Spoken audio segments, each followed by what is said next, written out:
네, 오늘은 병원체 종류와 특성에 대해서 한번 배워볼 건데요. 많이 어렵지 않은 내용이니까 여러 번 반복 습득 해가지고 한번 설명할 때 다 외울 수 있게끔 많이 여러 번 설명해주면 좋을 것 같아요. 첫 번째는 질병의 구분입니다. 질병은 감염성 질병과 비감염성 질병으로 나눌 수 있는데요. 이 두 가지의 구분은 병원체가 작용하는 것과 작용하지 않는 것으로 구분할 수 있습니다. 자, 감염이 된다는 의미는 내가 갖고 있는 질병을 다른 사람한테 전달을 해야 감염이 되는 거겠죠? 이 전달할 매개체가 필요할 텐데 그 매개체가 바로 병원체가 되는 겁니다. 그래서 이 병원체에 의해서 질병이 걸리게 되면은 우리가 감염성 질병이라 부르고요. 이 병원체에 의해서가 아니라 다른 요인들, 병원체가 아닌 다른 요인은 뭐가 있을까요? 예를 들면은 생활 습관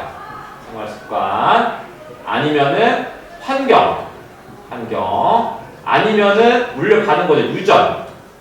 이런 것들 때문에 질병에 걸리게 되면은 비감염성 질병이라고 합니다.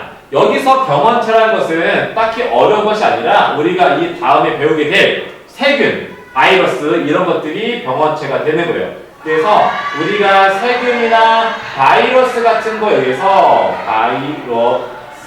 이런 것들에 의해서 질병에 걸리면은 감염성 질병이라 부르고요. 이런 것들에 의해서가 아니라 나의 생활 습관에 의해서 아니면 내가 처한 환경에 의해서 혹은 부모에게 물려받은 유전적 요인에 의해서 질병에 걸리면은 비감염성 질병이라 부릅니다. 그럼 예시에는 뭐가 있는지 간단히 보면은 병원성 질병의 예시에는 가장 대표적인 게 독감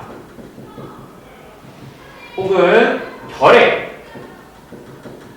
이런 것들이 있습니다. 여러분들 뒤에서 말하겠지만 이 독감이 가장 걸리는 대표적인 예시는 뭐 때문에 그러면요. 독감 바이러스 때문에 걸리는 거예요. 근데 만약에 독감 바이러스가 친구한테 있던 독감 바이러스가 나한테 넘어온다면 나도 그 독감에 걸릴 수 있겠죠? 이렇게 병원체에 의해서 감염될 수 있는 질병을 감염성 질병이라고 불러요. 결핵도 마찬가지로 세균에 의해서 우리가 걸리는 질병입니다. 하지만 이 비감염성 질병에는 뭐가 있는지 한번 예시를 보면은 대표적인 게 비감염성 질병에는 그렇죠. 그런 게 있죠. 고혈압 아니면은 당뇨 아니면은 혈우병 이런 것들이 있습니다.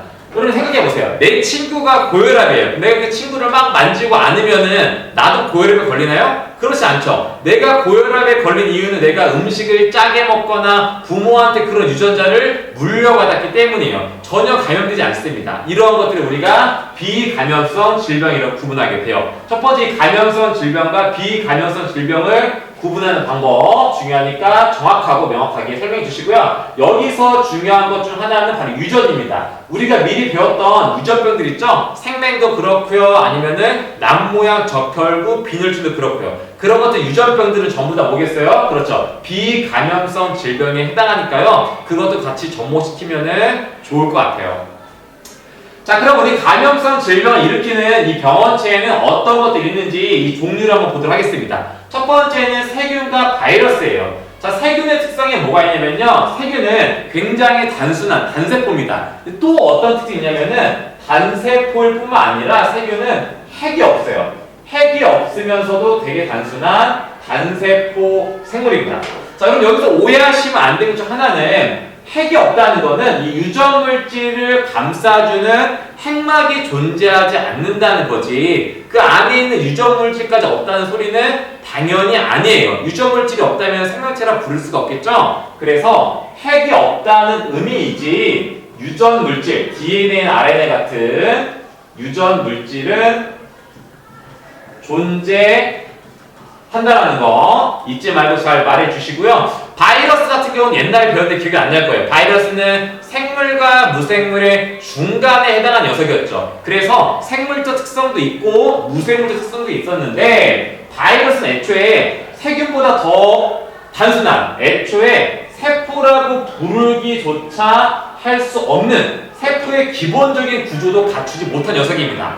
여기도 마찬가지로 두 가지 특징이 있는데요. 세포가 아니라 세포의 구조를 갖추지 못했지만 얘도 마찬가지로 유전물질은 있습니다. 유전물질이 있어야지만 개체를 남길 수 있으니까요. 유전물질은 존재하고요. 대신에 바이러스는 기본적인 생물의 가장 특징인 효소가 존재하지 않아서 얘는 스스로 할 수 있는 것들이 없습니다. 효소가 없으니까 스스로 물질 대사도 못하고요, 스스로 증식도 못하고요, 스스로 뭔가 합성하거나 분해할 수 있는 기능이 전혀 없어요. 유전물질과 바깥의 보호막인 단백질 껍질로만 되어 있습니다. 그래서 바이러스는 작용하려면은 살아있는 세포에 침투해서, 그쵸? 숙주세포에 침투해서 숙주세포가 갖고 있는 효소를 이용해가지고 생명활동이 일어나지 스스로는 효소가 없기 때문에 할 수 있는 게 없다라는 거 꼭 강조해 주면 좋을 것 같아요.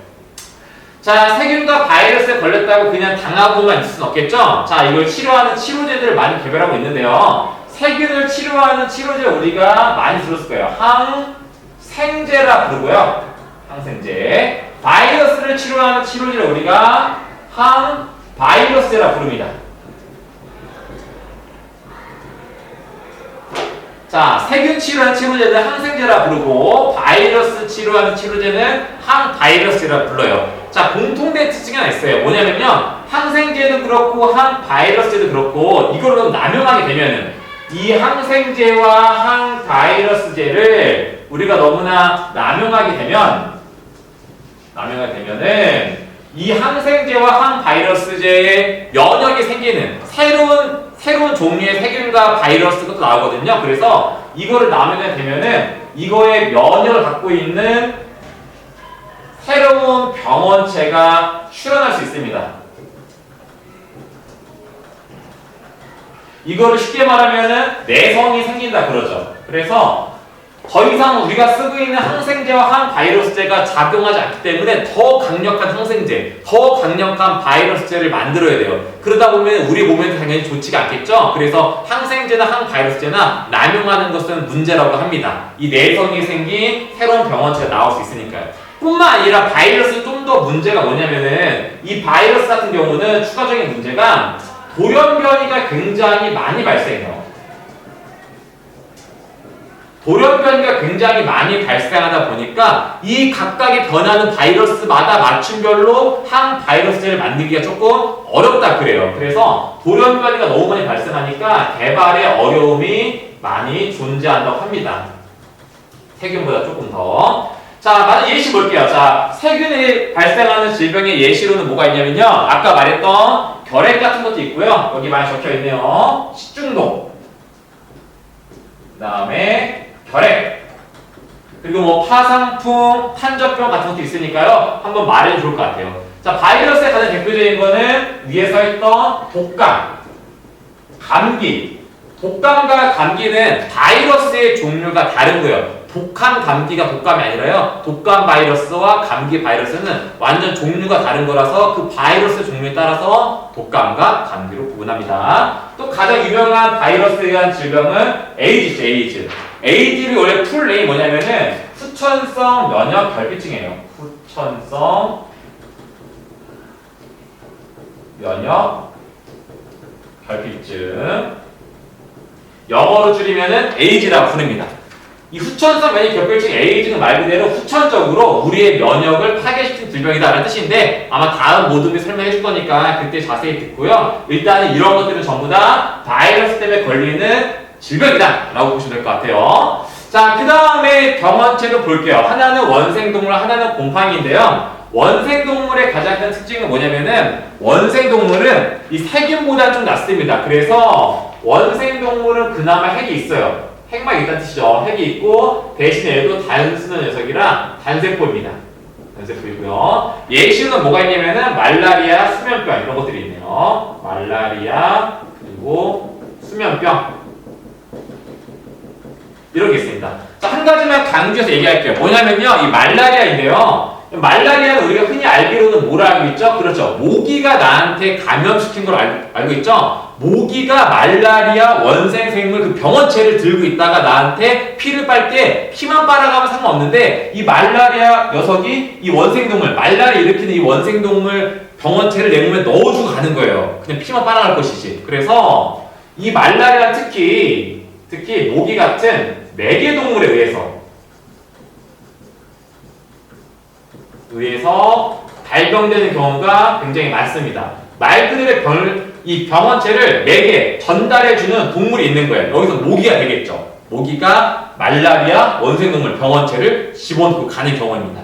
아시겠죠? 이것도 자주 나오니까 체크해 두시고요. 곰팡이 같은 경우 특징이 뭐냐면요. 곰팡이는 실처럼 생겼어요. 실처럼 가느다랗게 생겼어요. 실처럼 가느다랗게 생겼다. 그래서 그 모양 우리가 균사 모양이다 라고 하고요. 곰팡이의 가장 큰 그 유명한 거는 무좀 있어요. 무좀 같은 경우는 보통 발에, 즉 피부에 많이 생기죠. 그래서 얘들은 균사처럼 실로 많이 이렇게 생겼고요. 조금 더 얘는 얘보다 고등어 생물이라 다세포 생물입니다. 다세포 생물. 이 정도 특징만 보여주셔도 괜찮을 것 같아요. 자, 마지막 감염 경로 보겠습니다. 자, 감염 경로는 직접적 경로와 간접적 경로 있는데, 직접적 경로는 말 그대로 병원체가 나한테 직접적으로 들어오는 거 말하는 거예요. 감염됐다는 것 자체만으로 감염성 질병을 말한 거겠죠? 그래서 이 병원체를 들고 있는 환자와 직접적으로 접촉을 해서 병원체가 나한테 직접 넘어오는 경우.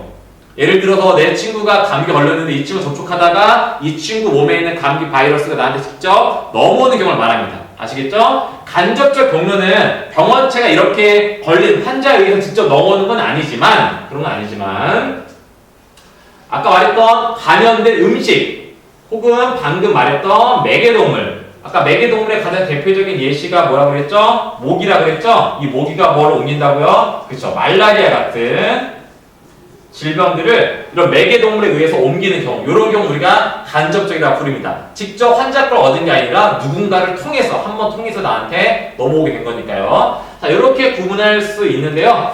자, 내용은 여기까지고요. 말했듯이 많이 어렵지 않죠. 특히 이 세균과 바이러스 비교하는 문제, 감염성과 비감염성 비교하는 문제 굉장히 잘 나오니까요. 요거 중점 좀 설명해 주시고, 시간이 아마 남을 텐데 그러면 자꾸 퀴즈를 냈어요. 그래서 친구들이 많이 맞추고 그 시간 통해서 다 암기까지 할 수 있도록 자, 꼭 부탁드릴게요. 여기서 마치겠습니다.